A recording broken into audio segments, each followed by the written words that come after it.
I recently got 2 flasks from Louisiana Orchid Connection, and they stuff sterile cotton into their flasks to keep the plants from shifting during transit. However, the plants in here are pretty small and I'm not ready for them to come out of flask yet. So I decided that I'm going to try to take the cotton out in a sterile way. I'm going to make a temporary glove box using this plastic storage tub that I cleaned and this vinyl shower curtain. So while step 1 of this process will be ejecting Pinto from the clean storage box, which I have washed, I'm also going to have to sterilize it. And I went onto Amazon and I got 99% isopropyl alcohol, and they sell it much more cheaply in a spray bottle than if you mix it up yourself. And I also have this Bissell Steam Shot, which I use actually for cleaning, but you can also use it to surface sterilize.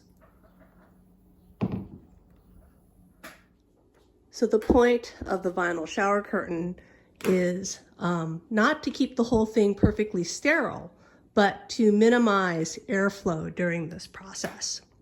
So I don't want anything basically blowing into my sterile containers when I crack them open.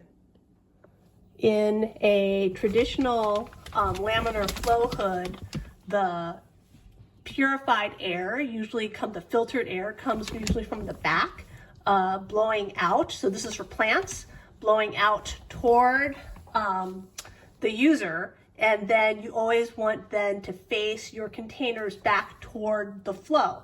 And the front of the hoods are usually open, but nothing can enter the laminar flow hoods area because the air is blowing out from the back.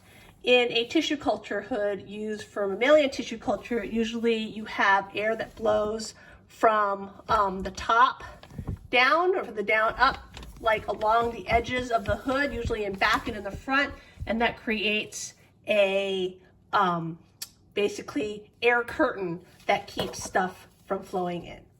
So inside my hood, or my glove box right now, in my pretend sterile area, which is not sterile yet, I can talk right now because the shower curtain's between my face and my working area. So first thing I am going to do is I am going to try to sterilize the area. So I have both my steam, and I'm just going to hot steam all the surfaces. That's going to make everything really foggy and hard to see in.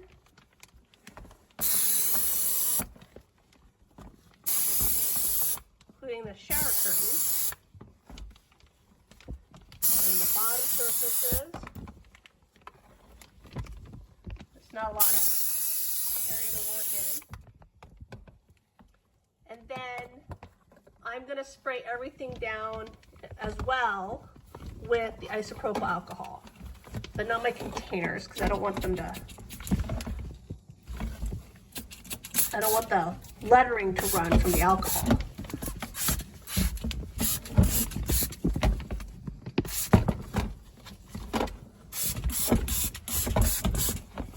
So basically, I'm trying to kill any fungal spores. Well, this is going to be so hard because I'm allergic to isopropyl alcohol. I don't have any fan throwing it away. So I'm basically disinfecting and sterilizing my work area.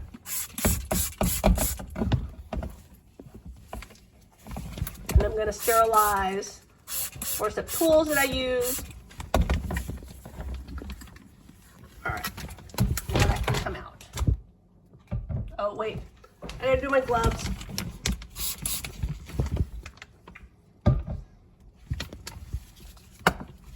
All right, So I'm going to open these up, and hopefully there's no airflow going on. And I'm going to use the steam.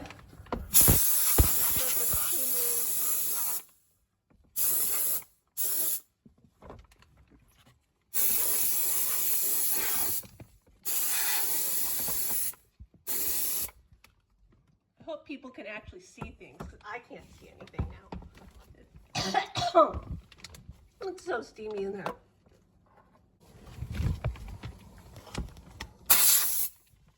Oh, that is hot.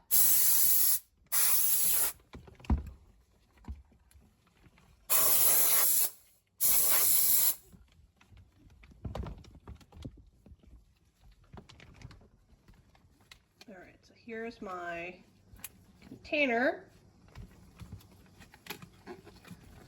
And I've got to figure out where they put plastic wrap on it, where that starts.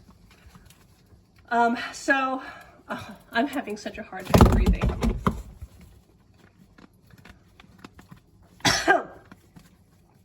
No, I have no idea where this is starting.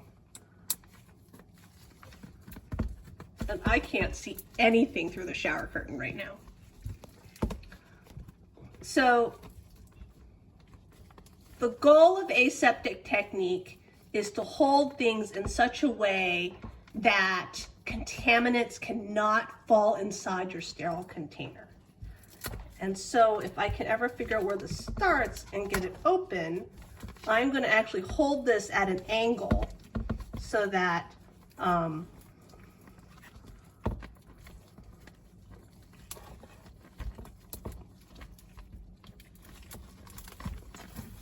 nothing can fall in. There we go. Here's.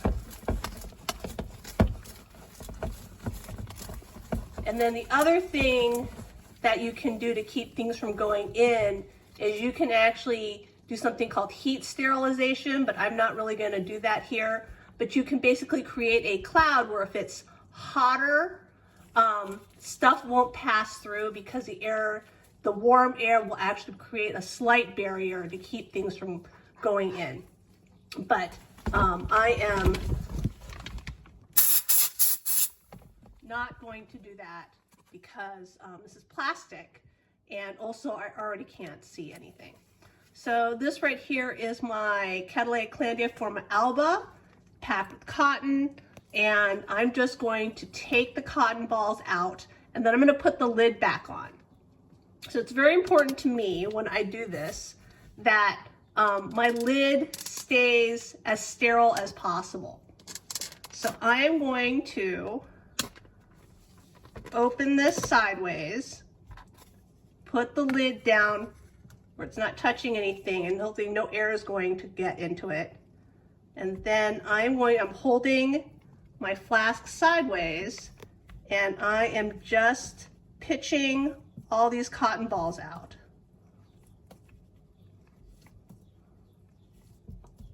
And I sprayed these tweezers with the steam. Hopefully I got any kind of contaminants off of them. But also, if I didn't, I'm holding this sideways.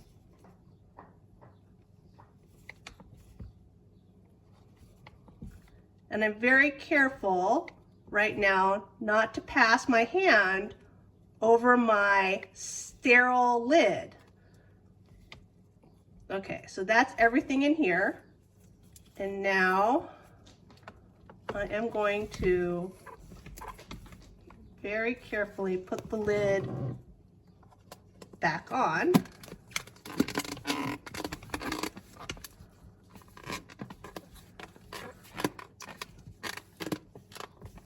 And I am going to pray that this is still sterile. And that's like a pretty weak lid. God, I hope the lid stays on. But here I'm gonna steam it just a little bit.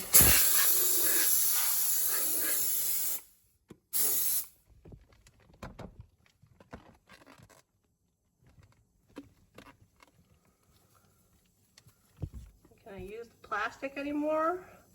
Oh, what I wouldn't give for parafilm. I didn't think to sneak any parafilm in from work for this. All right, so there's one. Maybe I will cut some saran wrap for it later.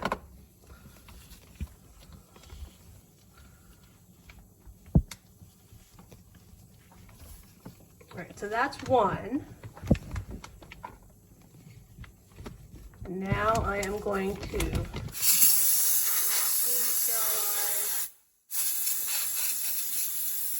this again. In the next container.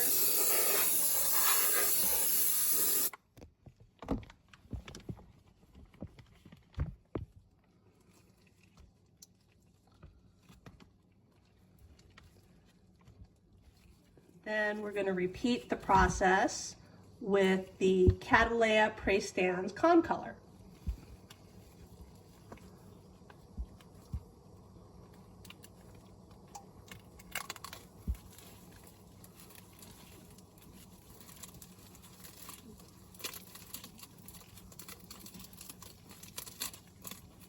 So this would not be great if I actually wanted to, let's say, sterilely sow seeds and stuff in here, but all I really want to do is make these flasks last a little longer and let the plantlets in them grow up a little bit. So this is just a temporary measure. It's not a substitute for, like a really actual sterile glove box or, an actual laminar flow hood.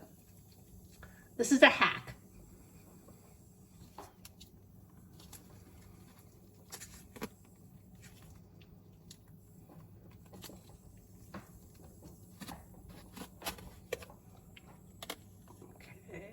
Lid down.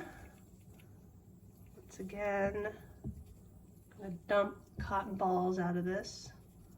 So again, I'm holding it on the side.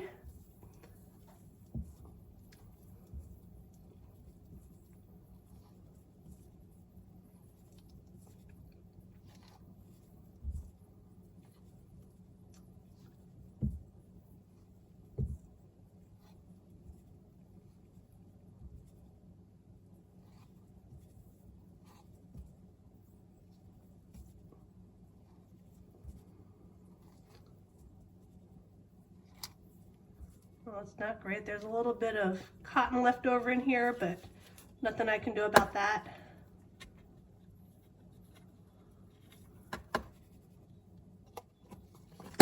So basically, I'm not even touching the agar.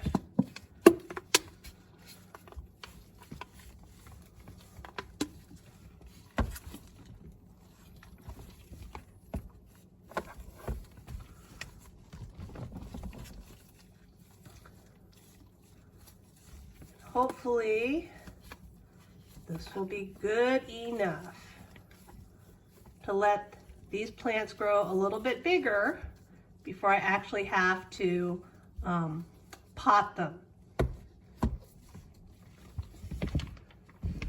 And I will do an update on this, I guess, in a few weeks if they don't get contaminated.